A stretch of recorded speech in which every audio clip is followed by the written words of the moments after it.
Nadreen, वाहान corridor पर पाकिस्तान का परचम लहरा दिया। इलाकाई सियासत जो है ना, इसका पस जो मंजरनामा एक नया और हैरान कुन रुख इख्तियार कर चुका है। बरसों से खामोश रहने वाला वाहान कॉरिडोर जो पाकिस्तान, अफगानिस्तान और चाइना के दरमियान वाकई एक तंग सा मगर इंतहाई अहम ट्रैक है, अब खबरों और आलमी तवज्जो का मरकज बन गया है। दिलचस्प बात पता है क्या है कि पहली बार पाकिस्तान ने न सिर्फ अपनी सरहदी पोजीशन को मजबूत कर दिया बल्कि अमली तौर पर उस खित्ते में असर रसूख भी बढ़ा लिया है। अब वहां पाकिस्तानी परचम लहरा रहा है और यही वो लम्हा है जिसे बहुत सारे माहिरीन जनूबी एशिया की जोग्राफियाई तारीख का नया बाब करार दे रहे हैं।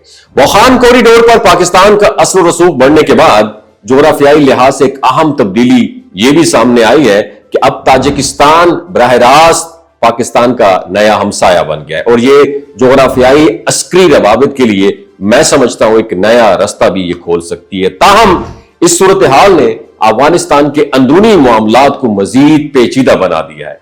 तालिबान गवर्नमेंट जो पहले बैनुल-अक़वामी तन्हाई का शिकार थी, अब अंदरूनी इख्तलाफात और बैरूनी दबाव के दरमियान बिल्कुल स्टक होकर रह गई है। तालिबान की लीडरशिप में वाज़ेह दरारें अब खुल के सामने आ रही हैं। सिराजुद्दीन हक्कानी जैसे अहम कमांडर ने हालिया बयानात में अफगान गवर्नमेंट के भारत से बढ़ते हुए ताल्लुकात पर शदीद तनकीद की है और उसे शुहदा के खून से गद्दारी करार दे दिया है। पाकिस्तान के लिए यह सूरत हाल बज़ाहिर एक अपॉर्चुनिटी भी है और एक चैलेंज भी है। एक तरफ सरहदी तहफ़्फ़ुज़ में कामयाबी और उसकी दिफाई स्ट्रैटेजी का हिस्सा है और दूसरी जानिब अफगानिस्तान में गैर यकीनी हालत उसके मगरबी सरहदी इस्तेहकाम के लिए खतरा भी बन सकती है। इस वक्त पाकिस्तान की पॉलिसी बहुत मोहतात और बहुत एक्टिव नजर आ रही है। एक तरफ दिफाई सरहदों को मजबूत करना और दूसरी तरफ सिफारती सतह पर खित्ते में स्टेबिलिटी के लिए कोशिशें जारी रखना।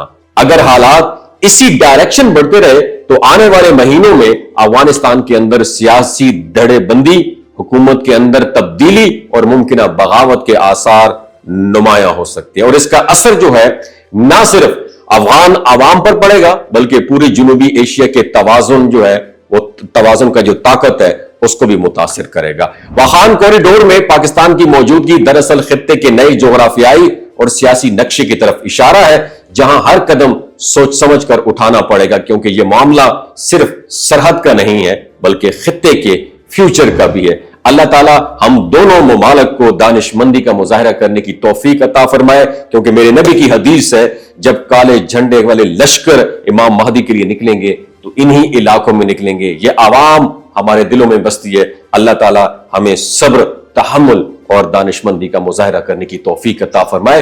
वमा अलैना इल्लल बलागुल मुबीन।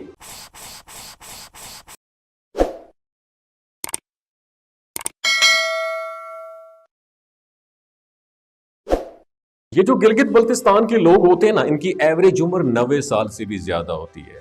You know why? क्योंकि ये लोग शलजीत इस्तेमाल करते हैं। शलजीत के अंदर 85 मिनरल्स होते हैं।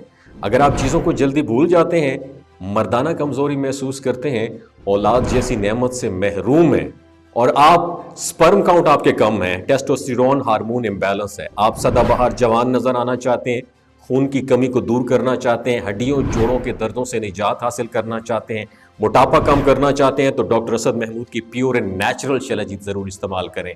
एक बात आपने दिमाग की खिड़कियों को खोल के अपनी सुननी है, हमेशा ऑर्गेनिक और कुदरती चीज़ों का इस्तेमाल करें। केमिकल वाले फूड सप्लीमेंट खुदारा इस्तेमाल नहीं करने।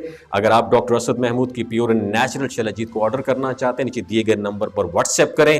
3 बातों का ख्याल रखना है, हाई ब्लड प्रेशर में मुब्तला अफराद, खवातीन जो प्रेग्नेंट हैं और 15 से 20 साल की जो नौजवान नस्ल है जो गैर शादीशुदा हैं, अपने सेक्सुअल पावर को बूस्ट करने के लिए इस्तेमाल करना चाहते हैं तो डॉक्टर के एडवाइस के बगैर इस्तेमाल ना करें। बाकी सारे लोग बेधड़क गर्मी और सर्दियों में इस्तेमाल कर सकते हैं। अपना बहुत ख्याल रखिएगा। अल्लाह हाफिज।